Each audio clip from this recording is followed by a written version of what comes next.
Correspondance. Martine Jacob. Comme souvent, tout commence par une amitié d'enfance. Elle a 8 ans, il en a 18. Elle est une enfant prodige du piano et lui aussi. Elle s'appelle Clara Wieck, elle est née à Leipzig en 1819. Lui, c'est Robert Schumann, qui en 1829 vient étudier le droit à Leipzig. Il est déjà un pianiste remarquable et remarqué. Il devient le pensionnaire et l'élève du père de Clara, qui décide de faire de lui un des plus grands virtuoses d'Europe. Alors Robert devient ainsi l'enfant de la maison. Et Robert tombe amoureux de Clara, déchaînant les foudres du père de Clara Wieck, qui l'éloigne de ce jeune homme en l'envoyant à Dresde et qui lui interdit de lui écrire. Robert Schumann est désemparé, mais il ne comprend pas. C'était sans compter que l'amour fou qui liait Clara Wieck à Robert Schumann allait surmonter tous les interdits et que c'est devant la justice qu'ils obtiendront le droit de se marier en 1840. Correspondance est aujourd'hui consacrée à Robert et Clara Schumann, sans doute le couple de musiciens le plus célèbre de l'histoire de la musique.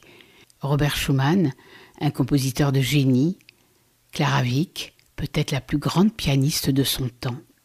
Le 13 février 1836, Robert Schumann écrit à la petite Clara. « J'ai du sommeil plein les yeux. J'attends la diligence depuis 2 heures. Les chemins sont tellement défoncés que je ne partirai peut-être qu'à 2 heures du matin. Comme je te vois bien là devant moi, ma Clara bien-aimée, tu es même si près de moi que par moments, je crois pouvoir te saisir. Autrefois, en des mots délicats et tendres, j'exprimais facilement mon attachement. Aujourd'hui, je ne le puis plus. Et si aujourd'hui tu ignorais mes sentiments, je serais incapable de te les exprimer. Aime-moi bien. Je demande beaucoup parce que je donne beaucoup. J'ai eu une journée très occupée. On a ouvert le testament de ma mère et j'ai appris comment elle est morte. Heureusement que ta radieuse image domine ces ténèbres et m'aide à supporter tout avec plus de légèreté. Je crois pouvoir te dire aujourd'hui que maintenant mon avenir me paraît comme beaucoup plus sûr. Mais je n'ai pas encore le droit de me laisser aller et il me faut encore beaucoup travailler pour obtenir le visage que tu verras en passant par hasard devant une glace. Et toi aussi tu veux continuer à être une artiste. Tu ne tiens pas à devenir la comtesse Rossi, je suppose. Tu travailleras avec moi. Tu partageras avec moi joies et soucis, n'est-ce pas? Écris-moi ce que tu en penses. Avant tout, j'irai à Leipzig pour mettre de l'ordre dans mes affaires. Pour ce qui concerne ma vie intérieure, je sais bien maintenant où j'en suis. Peut-être que ton père ne me refusera pas une main pour nous bénir. Évidemment, il y a encore matière à réfléchir et beaucoup de questions à démêler. Mais j'ai confiance. Je crois en notre bon génie. Il y a si longtemps que je connais notre destin, je n'osais pas te le dire. J'avais peur que tu ne me comprennes pas. Je t'écris d'une manière brève et décousue, mais plus tard je te reparlerai de tout mieux et plus clairement. Finalement, tu auras trop de mal à me lire. L'essentiel est que tu saches que je t'aime plus et mieux que je ne sais te le dire. La salle d'attente s'obscurcit. Il tombe une petite neige fine. Moi, je me mets dans un coin. Je vais m'enfoncer bien profondément la tête dans l'oreiller et ne penser uniquement qu'à toi. Porte-toi bien, ma Clara. Robert. Leipzig, le 1er mars 1836. Robert Schumann confie à un inconnu le soin de se rendre au domicile de Clara et de recueillir quelques informations sur sa vie, sur ses sentiments à son égard. Voici sa lettre. « Cher monsieur, je ne vous envoie pas aujourd'hui de musique à déchiffrer et sans périphrase, je vais directement au but et vous dis de quoi il s'agit. Voilà ce qui me tient à cœur. Pouvez-vous et voulez-vous bien être pour peu de temps un messager entre 2 âmes tenues éloignées l'une de l'autre par des circonstances hostiles? Dites-moi en tous les cas si vous êtes bien décidé à ne pas les trahir et donnez-moi d'avance votre parole. Clara Wieck aime et elle est aimée. Par son comportement et ses attitudes, elle ne semble pas appartenir à la terre. Vous vous en apercevrez facilement. Laissez-moi pour l'instant ne pas vous nommer l'autre. Ces bienheureux enfants se sont permis de s'avouer leur amour et ont pris la décision de s'épouser sans en prévenir le père. Celui-ci s'en aperçut, se fâcha et prit des mesures draconiennes interdisant sous peine de mort toute relation entre les deux jeunes gens. Il y a déjà eu des cas pareils. Ce qu'il y a de pire, c'est que là-dessus, Vic part pour Dresde, et les dernières nouvelles que nous en recevons ne sont guère précises. Je suppose et suis à peu près persuadée qu'elle est en ce moment à Breslau. Vic ira sûrement vous voir tout de suite et vous invitera pour vous demander d'entendre Clara. Maintenant, ce sur quoi j'insisterai, c'est que vous me fassiez savoir le plus rapidement possible tout ce qui touche Clara, son état moral, sa vie, tout ce qu'il vous est possible d'apprendre directement ou indirectement. Voilà, je vous ai livré mon secret le plus cher. Considérez-le bien comme tel, n'en parlez à personne, ni à Clara, ni aux vieux, ni à quiconque. Si Vic vous parle de moi, ce sera sans bienveillance, ne vous laissez pas dérouter. C'est un homme d'honneur, mais une tête de bois. Avec Clara, vous serez vite en confiance, car autrefois déjà, je lui avais dit que j'étais en correspondance avec vous. Elle sera sûrement heureuse de vous voir et de pouvoir vous parler. Cher inconnu, je vous serre cette main généreuse dont j'augure tant, et qui, j'espère, ne me trahira pas. Écrivez-moi bientôt. Un cœur, une vie s'accrochent à vous, ma propre vie, car c'est pour moi-même que je vous implore. Robert Schumann. 13 août 1837. Robert Schumann écrit une courte lettre à Clara pour être sûr qu'elle l'aime vraiment. Et il attend un oui. Robert à Clara. Êtes-vous toujours fidèle et forte? Si inébranlable que soit ma foi en vous, si grand que puisse être mon courage, il y a tout de même du désarroi à ne rien savoir de ce qu'on a de plus cher au monde. Et voilà ce que vous êtes pour moi. Je réfléchis sans cesse et tout me dit, ce doit être si nous voulons et si nous agissons.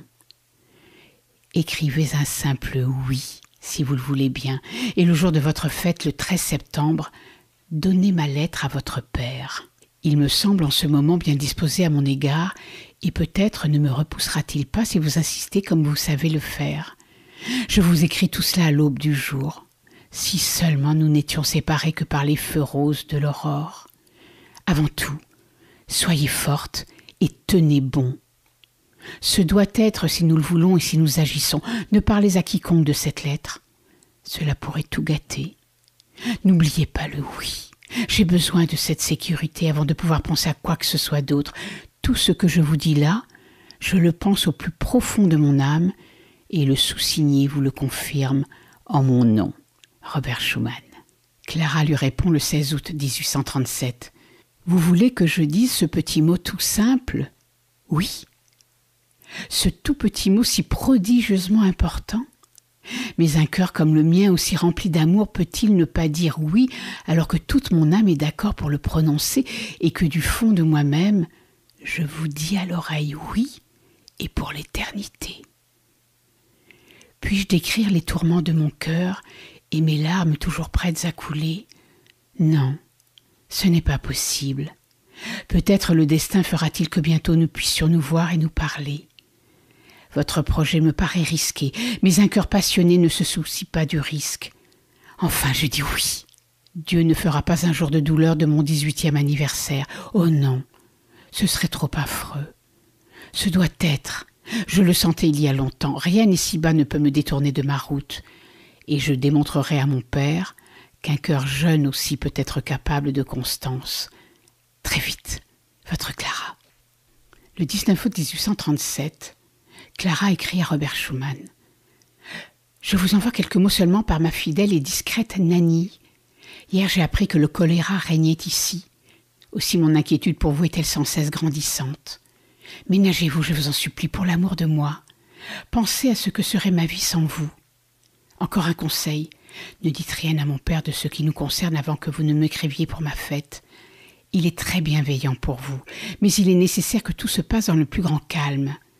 Quel désir j'ai de vous voir et de vous parler. Je ne puis vous dire à quel point. Si une occasion se présente, je vous le ferai savoir. Ce matin, j'étais absolument décidée à aller vous voir. Mon esprit déjà m'avait précédé quand soudain, je n'osais plus. Je regardai votre fenêtre, une larme coula de mes yeux, et comme elle était chaude et mélancolique. Et je rentrais à la maison, le cœur débordant d'amour. Que je suis heureuse aujourd'hui de croire en vous. Mon cœur, tout ce qui est en mon pouvoir, je vous l'envoie par l'intermédiaire de cette bague.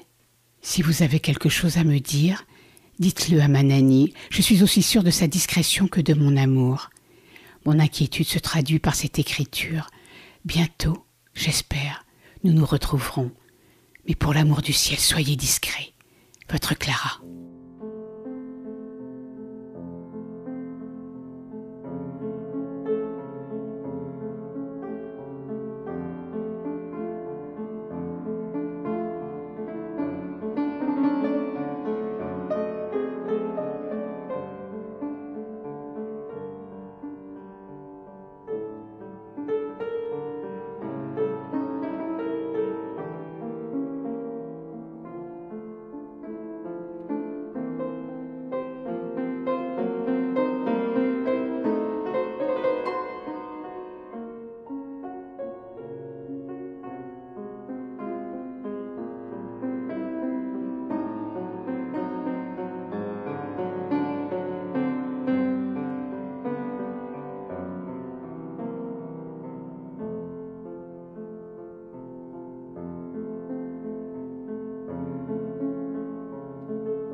Le 5 septembre 1837, Robert Schumann écrit au père de Clara, profitant que ce soit le jour de la fête de Clara, pour obtenir grâce à ses yeux de cet amour véritable et de leur souhait de se marier. « Monsieur, ce que j'ai à vous dire est très simple et cependant, je crains de ne pas trouver toujours les mots qu'il faut. Une main tremblante m'empêche de guider ma plume avec calme. Aussi ne m'en voulez pas s'il y a quelques erreurs dans la forme. C'est aujourd'hui la fête de Clara, jour qui décela la lumière du monde aux yeux de celle qui est pour vous et moi, ce que nous avons de plus cher et si bas. D'aussi longtemps qu'il m'en souvienne, ce jour fut marqué dans mon esprit pour l'éternité. J'avoue qu'en ce qui me concerne, je n'ai jamais eu moins d'inquiétude pour l'avenir qu'aujourd'hui. J'ai assez de sécurité pour savoir que je ne manquerai de rien dans la mesure où l'esprit humain est capable de prévoir. J'ai de beaux projets en tête, mon cœur est plein d'ardeur pour tout ce qui est noble, des mains pour travailler, la conscience d'exercer une magnifique influence sur ceux qui m'entourent et l'espoir de réaliser ce qu'on attend de moi, aimé et respecté d'un grand nombre. En voilà assez, je pense. Mais qu'est-ce que tout ça en comparaison de la douleur d'être séparé de celle qui fait naître ses aspirations et qui m'aime avec tant de fidélité, avec tant de passion. Vous ne connaissez que trop bien cet être unique, vous, Père bienheureux. Alors scrutez son regard pour vous rendre compte si je dis bien la vérité. Pendant 18 mois, vous m'avez mise à l'épreuve. C'est déjà un lourd destin. Mais comment vous en vouloir? Ne vous avais-je pas fait souffrir? Sans doute. Aussi me l'avez-vous durement fait expier. Et maintenant vous me redemandez encore la même épreuve, et peut-être m'y soumettrai-je encore. Peut-être même que je gagnerai à nouveau votre confiance. Évidemment, il ne faut pas me demander l'impossible. Vous savez que j'ai une sérieuse endurance pour ce qui me tient à cœur. Alors si vous reconnaissez que je suis réellement fidèle et que ma conduite est celle d'un homme, peut-être alors bénirez-vous 2 âmes à l'union desquelles il ne manque pour être heureuse que le consentement paternel. Ce n'est ni l'excitation du moment, ni la passion superficielle, ni rien d'extérieur du reste qui fait que je suis attachée à Clara par toutes les fibres de mon être, mais surtout la profonde certitude que rarement une alliance s'est présentée sous des auspices aussi favorables et que rarement une jeune fille dispense autour d'elle autant de joie que Clara et qu'elle seule déjà suffit à garantir notre bonheur. Si vous êtes parvenu à la même certitude que moi, alors donnez-moi votre parole que, pour le moment, vous ne prendrez pas d'engagement pour l'avenir de Clara, de même que je vous donne ma parole de ne pas parler à Clara. Je ne vous demande qu'une autorisation, celle de nous écrire quand vous ferez de longs voyages. Et ainsi j'en aurai le cœur net. Il bat ce cœur si tranquillement en cet instant, car il sent qu'il ne désire que paix et bonheur entre les êtres. Confiant, je remets mon avenir entre vos mains. Vu mon caractère, mon talent, mon état, vous me devez une réponse complète, mais ménagez-moi. Le mieux serait de nous parler, mais jusqu'à ce qu'il y ait une décision, il y aura encore quelques moments de calme, d'un calme comparable à celui qui existe entre l'éclair et le tonnerre, où l'on ignore si l'on sera anéanti, ou si au contraire, par bénédiction, on sera épargné. Je vous supplie, comme seul en est capable un cœur inquiet et profondément aimant, bénissez à nouveau votre vieil ami redevenu ami, comme le meilleur père bénit le meilleur fils. Robert Schumann. Robert Schumann est désemparé. Le père de Clara est intraitable.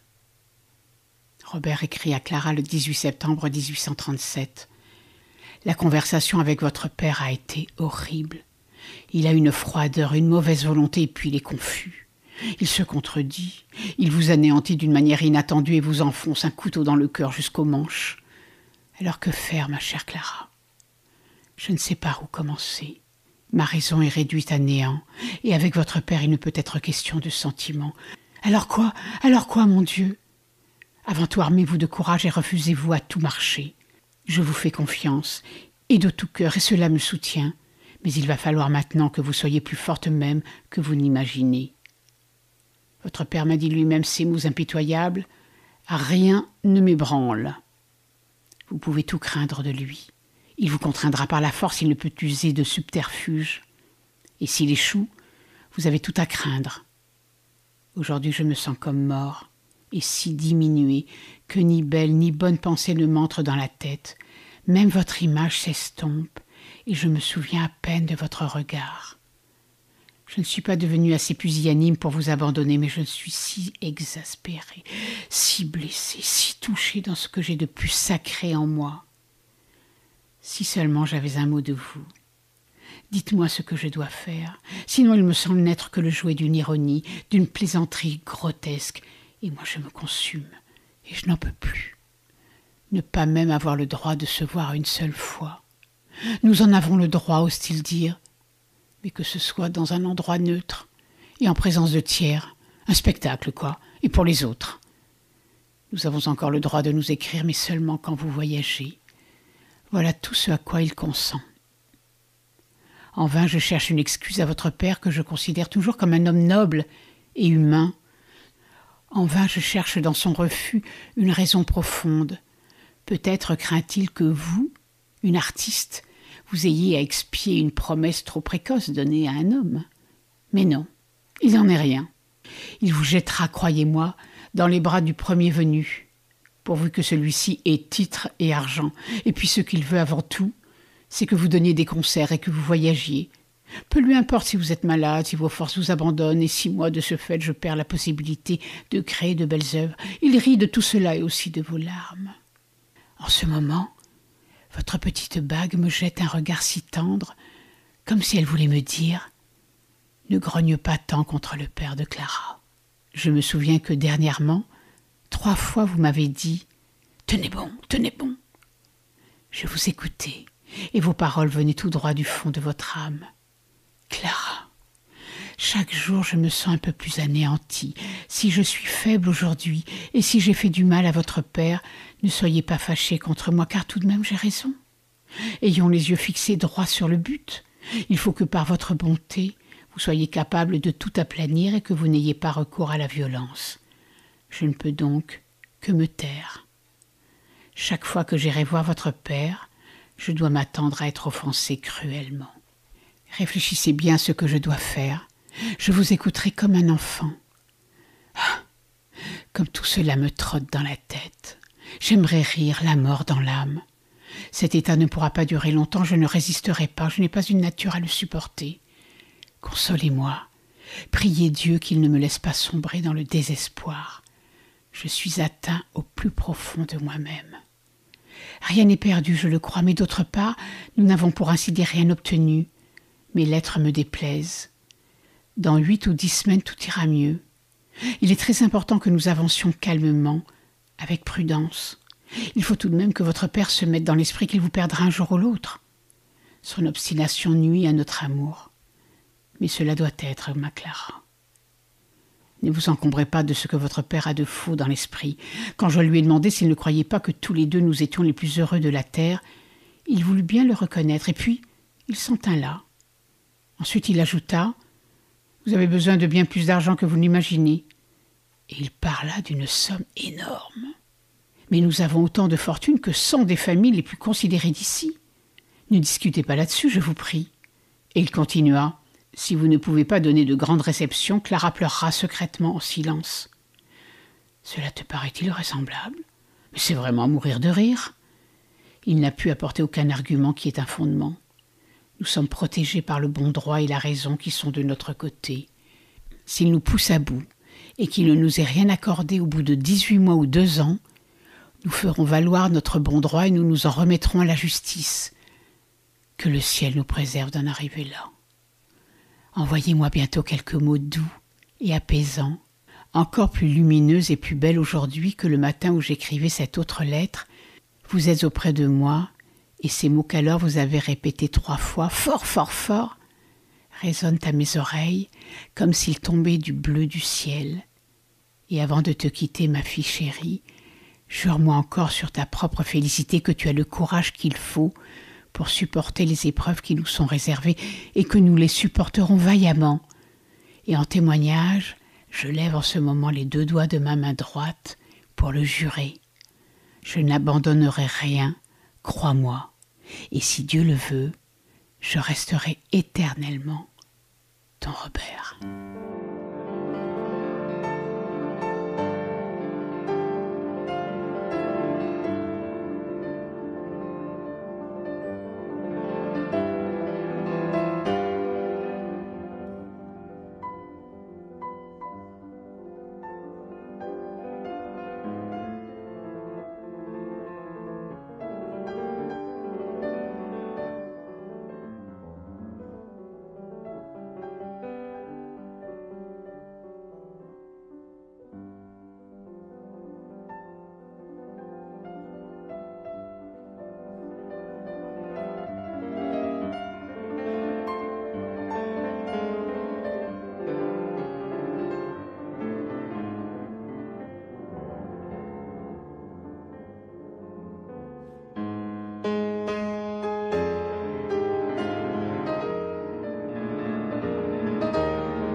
2 août 1839.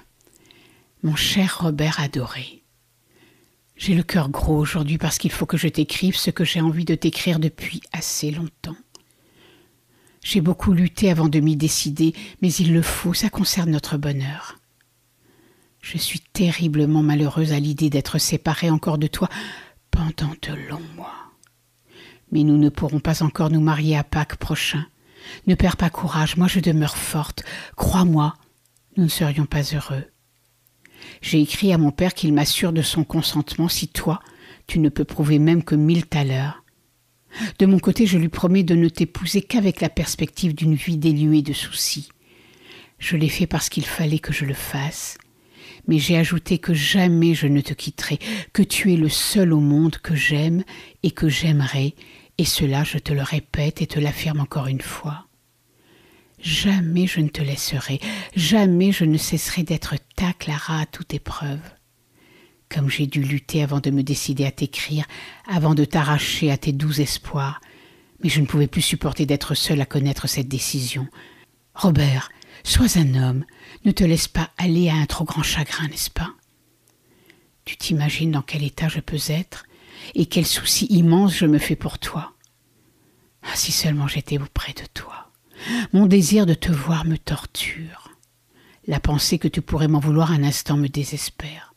Oh non, tu sais combien je t'aime, tu sens que jamais tu ne seras aimé ainsi, et qu'il n'y a pas un homme aussi aimé que toi. En es-tu persuadé?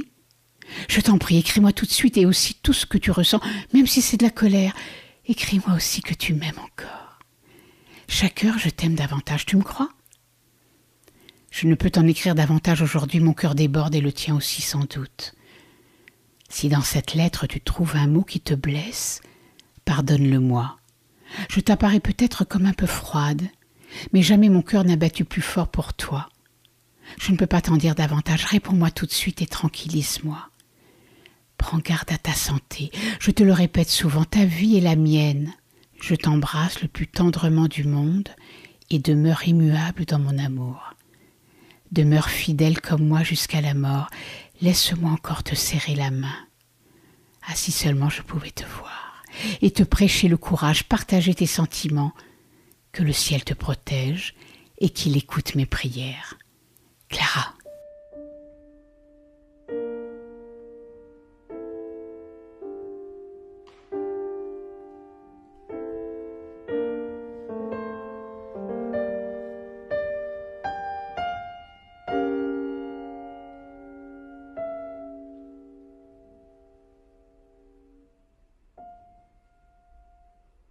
En 1839, Clara et Robert Schumann demandent une requête au tribunal afin d'autoriser leur mariage. Le 12 septembre 1840, Clara et Robert Schumann se marièrent dans une petite église tout près de Leipzig.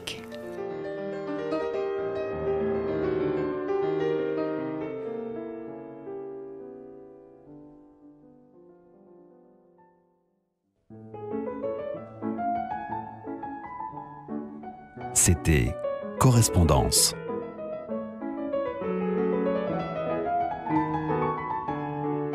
Une émission préparée et présentée par Martine Jacob.